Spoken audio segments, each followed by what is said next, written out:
Good evening, people. How are we today, tomorrow, next week, next month? I hope you're well. And today I'm going to talk about Terminator Resistance Enhanced Edition, but the DLC, so that's the Annihilation Line DLC and the Infiltrator Mode DLC. Here we go! Keep firing! Got your back!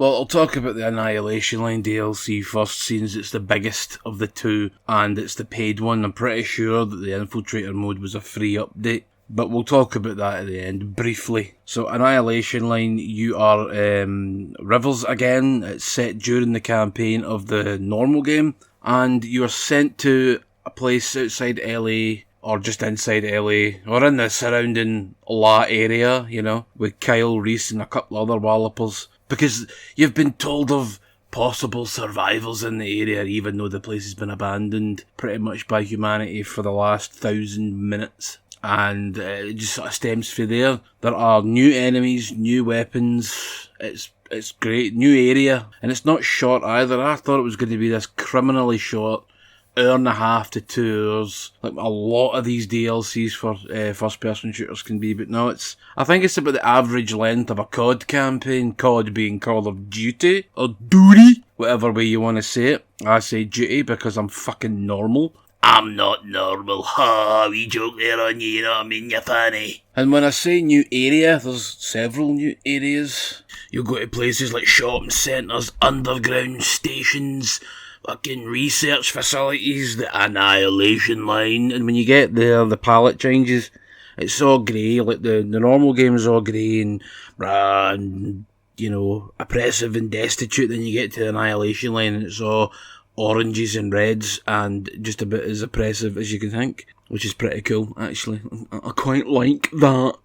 I quite like the wee change up before the end of the DLC. And you'll learn a wee bit more about John Rivers. He's his father, because right at the start, you're like a child, the child Rivers, and you're walking through like an old school and you're with your dad and things happen, and then you're grown up again and you're back in the normal campaign. The wee split off in the story. A few games have done this with a story like, just before the end, they went off and done this.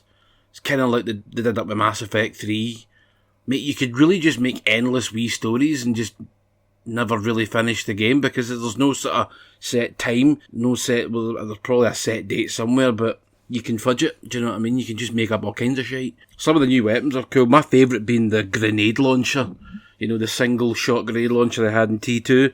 Aye, that's good, very powerful. The grenades are a wee bit more expensive, but who cares? You save them for drastic moments, of which you will have a few. One of the main areas, I think, is Bakersfield, and you're cutting about, and you've to destroy a flying hunter killer base. They're a pain in the arse, those things.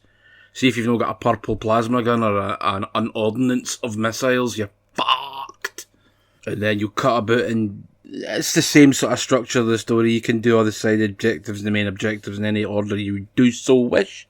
And then you'll cut across some open patch of land, and then there'll be 4 Terminators in a row as a wee squad. A wee death squad cutting about the place. Now, I don't recommend taking them head on. If you've got like annihilation knives, no. If you've got termination knives, use them. Sneak up behind them. Boof! Boof! You might not have 4 in a row, but it's fun to try, you know. That's one of the downfalls of being in a post-apocalyptic machine-laden shiza hole. And there's actually a part of the mission that's from the first movie, and I'll let you find that out and guess which bit it is for yourself. It's fucking obvious, okay? So you're not going to be guessing for very long. Which I thought was kind of cool, actually bringing a bit of the movie into the game. I played it on normal, I died so many times. I'm getting old though, so my reaction times aren't that great. Mind you, you're getting shot with plasma guns, you're not going to last very long.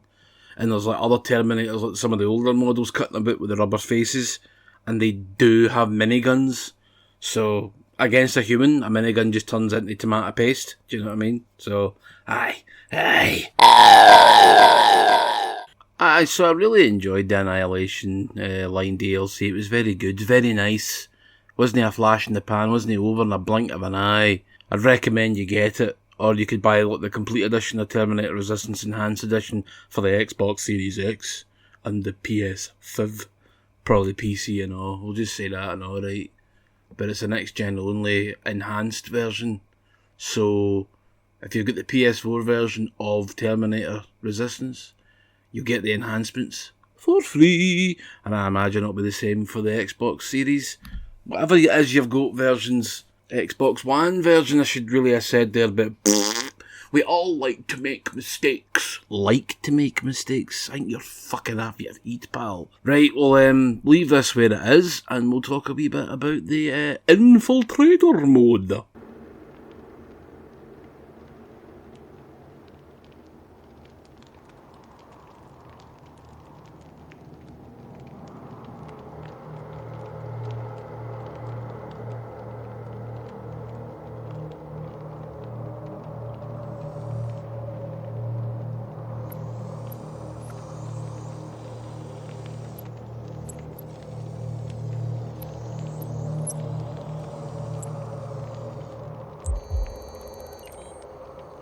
So this Infiltrator mode, it's a free update.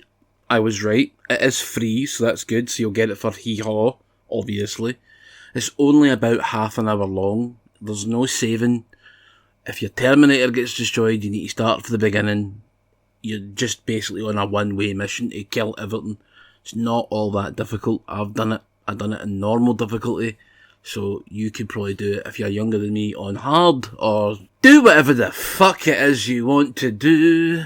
Ya jobby sniffer. So the T-800 is on a mission to kill some TechCom commander guy called Daniel. Daniel the Dauber, we'll call him, right? And you'll get all kinds of weapons. You'll get to actually use the minigun in this, which is quite nice because you didn't get to use it in the main campaign. But you had the Gatling laser, the minigun laser variety. That's much better. I mean, come on, you can take down flying HKs with the purple one, okay? Purple one, though, that's a very strange thing. Purple and red plasma. Is that a thing in the movies? I don't know. I can't remember. Who cares? And then you cut about and you can bring up the night vision mode the Terminator's got, and it'll target things for you. And you'll see some of the things that you'll see in the Robocop game in this game, which is quite cool, like grabbing folk and smashing them into walls and breaching doors, battering people, things like that. You'll see that in Robocop. For it is the same developer that made Robocop that made this. Teon. They also made Rambo. Remember that terrible Rambo game in PS3 and Xbox 360? Never played it. I do own a copy, so I'll maybe bust into that one day and we'll have a jolly old time. Anyway, I've rambled on enough, pish. See you later.